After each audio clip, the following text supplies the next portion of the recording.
Man, it feels good to be home. It feels a lot better knowing you got a few friends to come out with you.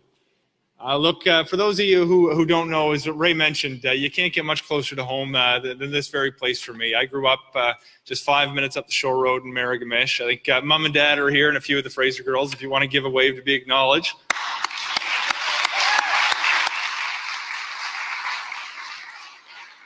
You know, this gym is where I spent about an hour before school every day, about an hour over lunch playing basketball, and a couple hours after the bell rang, trying to pretend I could make the NBA someday. And that never quite worked out. But not too much has changed with this space. I think they fixed a little bump in the floor that we used to direct our opponents to and hope we could cause a turnover. Word to the wise, you know, the rim above the Canada flag behind me is a few inches shorter. And if you wanted to try to impress girls by showing you could slam dunk, that was the end you wanted to warm up on. Yeah, we were pretty cool back in the day, I swear. Look, folks, I want to start by extending a warm welcome to our special guest here tonight, the Honourable Sean Fraser.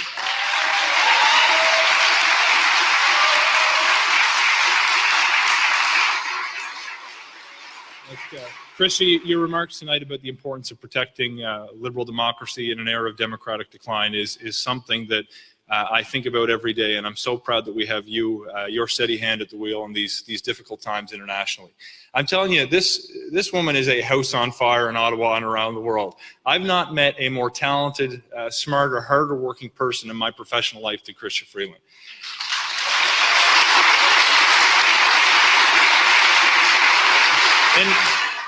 And if you don't believe me, turn on the TV. She's on every channel. One day she'll be signing a trade deal with Europe. The next day she'll be rescuing the white helmets from Syria. The day after, I'll be meeting with her, pushing midnight in Ottawa, discussing Canada's role as a peacekeeping nation in the 21st century. And then you'll flick on CNN and you'll see she's negotiating a trade deal with a difficult dance partner, our neighbor to the south, to say the least. But quite frankly, Chrystia, we are so thankful for your leadership, not just in Canada, but around the world in these incredibly trying times. I'm so proud that you're on our team and working on behalf of our country. Thank you.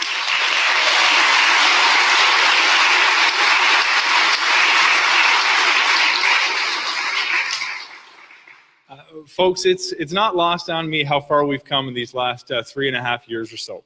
You know, when I was thinking about putting my name on the ballot, running into Ray Wag at a wedding reception with one of my old basketball teammates who graduated from this school, we weren't necessarily in the shape that we are today. Yeah, that wasn't meant to be a joke, but I'm glad it drew some laughs. You know, at the time, we hadn't won this riding more than once since it was created in 1968. We hadn't finished better than third place in this riding in over 15 years. We had next to no money in our bank account. In fact, we'd been deregistered with Elections Canada for a short period of time. And it's easy to focus on what we didn't have. But what we did have at the time was a committed group of core volunteers who believed not only in our party's brand, but in the message and the vision that it stood for. To those of you who kept us on life support during election cycles when we didn't even field a candidate in a general election, I want to say thank you, because I would not be here without you.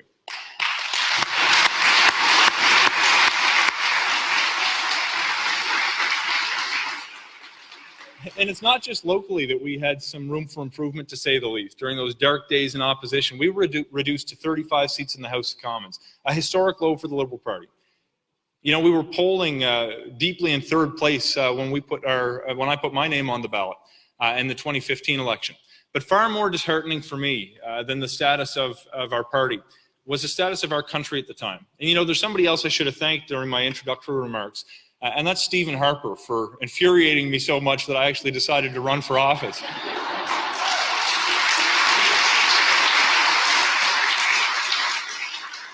You know, for 10 years, we watched as we chipped away at the country that I knew and that I loved so much. After 10 years of Stephen Harper, we had the slowest rate of economic growth that Canada had experienced since the Great Depression, and we were headed towards a second recession.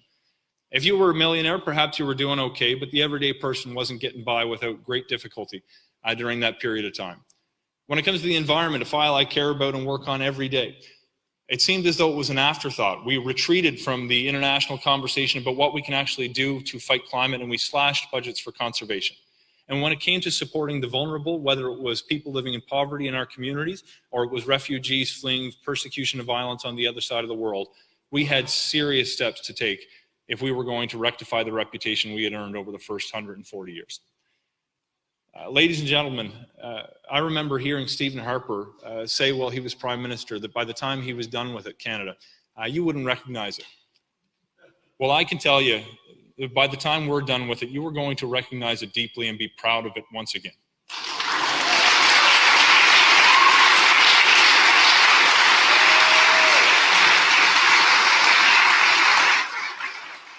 In fact, I'm incredibly proud of the steps that we're already seeing taken. When it comes to the economy, the very first thing we did is we had a conversation and decided we need to build an economy that works for everyone and not just the wealthy few. One of the very first things we did was raise taxes on the wealthiest 1% of Canadians so we could cut them for the middle class. We introduced the Canada Child Benefit that put more money in the pockets of 9 out of 10 Canadian families and stopped sending childcare checks to millionaires. We're cutting the small business rate to the lowest of any comparable economy in the world. And these measures, along with many others, and along with the hard work of Canadians, are having a profound and positive effect on our communities. There are 700,000 more Canadians working with a job today than there were on the night of the last election. We are at the lowest unemployment rate that we have had since we started keeping track of that statistic in 1976.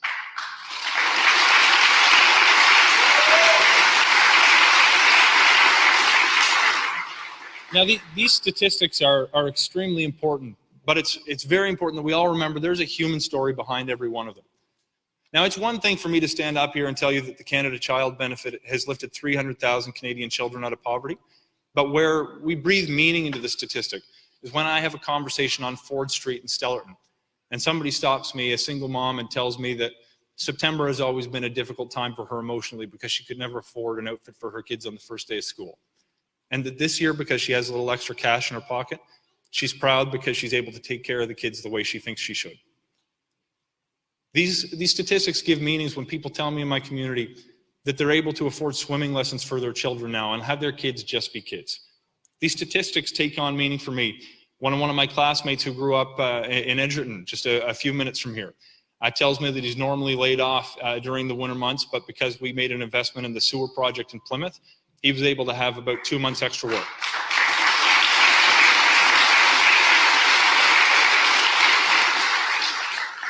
But it's not just on the economic file that we have demonstrated progress in these first few years. When it comes to the environment, we've restored the lost protections for our oceans and waterways that were cut under Stephen Harper. We've also made the single largest investment in the history of our country in nature and conservation, and we've taken a leadership role by facilitating the Paris Agreement to combat climate change, and we are changing the laws in Canada so that for the first time in our history, it's no longer free to pollute our atmosphere.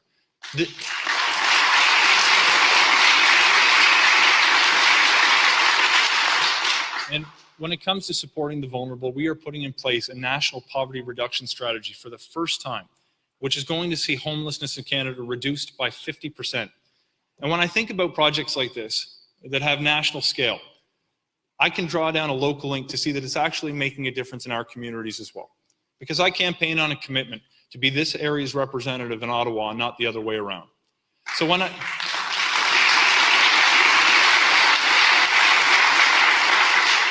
I think about our national housing strategy, I don't think about the $40 billion that's going to be spent across Canada.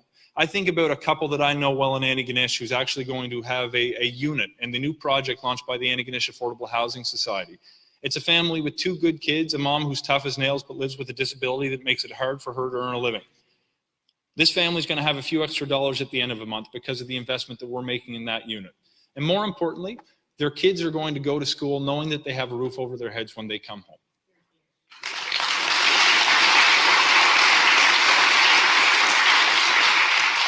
I think it's important that we ask ourselves during opportunities like this, why is it that we support the Liberal Party of Canada? For me, I start with the vision statement of our party, which seeks to build a prosperous, socially just, and environmentally healthy Canada. It's beautiful in its clarity and its simplicity. Of course, it's easier said than done. The fact is, I had every advantage in the world growing up with the family that I had, with the supportive community that I had. But I know that some of my friends and neighbors didn't have the luxuries that I had. I know that not everyone shares equally in the benefits that we're talking about when we talk about these statistics in government. I don't think we'll have fulfilled the vision in our party until the last child in our community goes to bed without enough to eat, until the last person goes to sleep without a roof over their heads, and until the last person is discriminated against on the basis of the color of their skin, the God that they pray to, the person that they love, or any other characteristic that they had since they were born.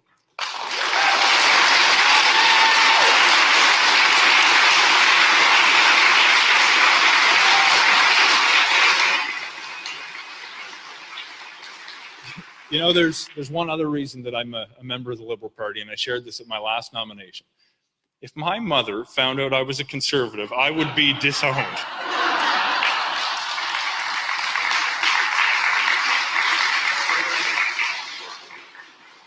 But realistically, folks, we're heading into an election year. We need your help. This next election is going to be a two-horse race, both locally and across Canada. It is going to be a Liberal vision for Canada against a Conservative vision for Canada. And we get a little bit caught up in the distinction at home, but there is a serious one between the Conservative Party of Canada in Ottawa and the Nova Scotia PC Party, which are a mile apart. When I look at the fights that we're having in Ottawa, they're not about differing ideas about how we share common goals. There is an ideological war about what values should be important to Canadians. When I want to talk about helping the vulnerable, I'm met with arguments about how we need to be doing more to support the wealthy by empowering them with further tax cuts. When I'm looking about the debates that we're having on the action we should be taking on climate change, the response that I get in question period is that we shouldn't be doing anything at all, and that the opposition won't even come up with a plan to explain what they will offer to Canadians. When I look at some of the activities, I look at the personal belief of the leader of the other party, who doesn't believe that my colleagues, Scott Bryson and Seamus O'Regan, should be allowed to be married in Canada because of their sexual orientation. I'm disappointed we have to be having these debates in 2018. Frankly, there is a dangerous trend playing out across Canada, and in fact across the world. We are seeing countries, long-standing allies, turn towards an inward-facing politics, suggesting to one another that we don't need each other to get along. We don't need each other to be well. We don't need each other to grow our economies and support our respective middle classes. This view of the world could not be more wrong, and I want to be on the right side of this fight.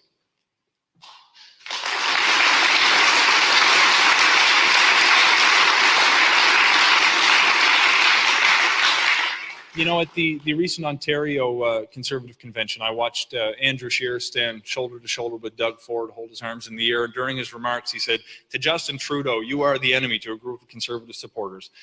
But folks, Conservatives that live in our community are not our enemy. They are our friends, they are our neighbors, they are our families. I'm going to ask you, when you leave this room tonight, put your arm around the Conservative supporters you know in your community who don't buy into the style of politics that's currently being peddled on the national stage. Mind them that it's a time to be wary of the temptation that populism and nationalism poses. It's easy to ride to power on a populist wave, but it's hard to do it at the same time you're pursuing the interests of Canadians. We can't lose sight of...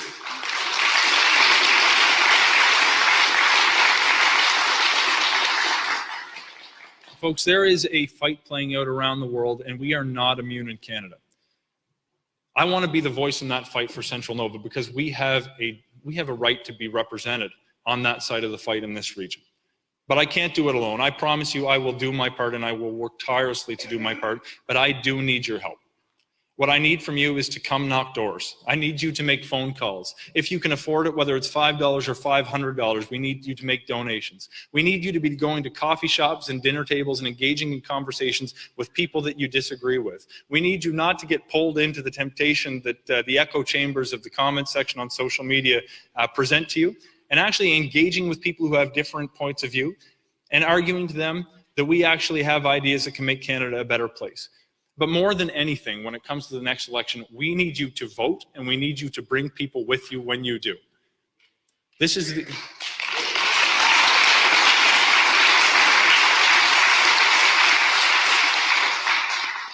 the single greatest tool that we've been given as a birthright because we are Canadian.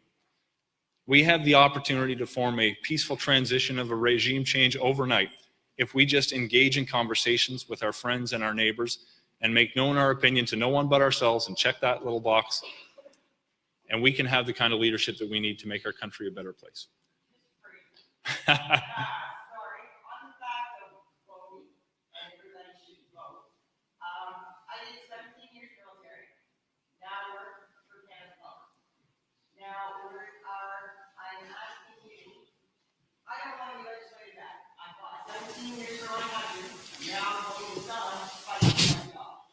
So, Jen, thanks very much for your intervention. Betty, can you put your hand up if you're in the room?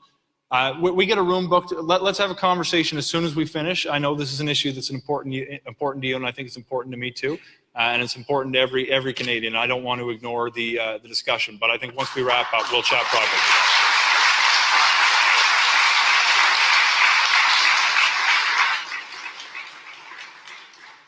Now, ladies and gentlemen, as we prepare for the next election, we need everybody to pull in the same direction because there is a fight playing out that we cannot afford to lose. But if we work together with the knowledge and conviction that we are pursuing common goals, that we are seeking to build a prosperous country that is socially just and environmentally healthy, we cannot lose. Ladies and gentlemen, I want you standing by my side during the next election. I need you standing by my side during the next election. I am so honored to be your candidate. I am so proud to represent the small towns and rural communities that makes up Central Nova. And I don't want anybody to tell any of us that because we come from small communities, we can't do big things. We did a very big thing in 2015. We're going to do a very big thing in 2019, and we are going to do it together. Thank you very much for your time. It is my honor to be your candidate once again.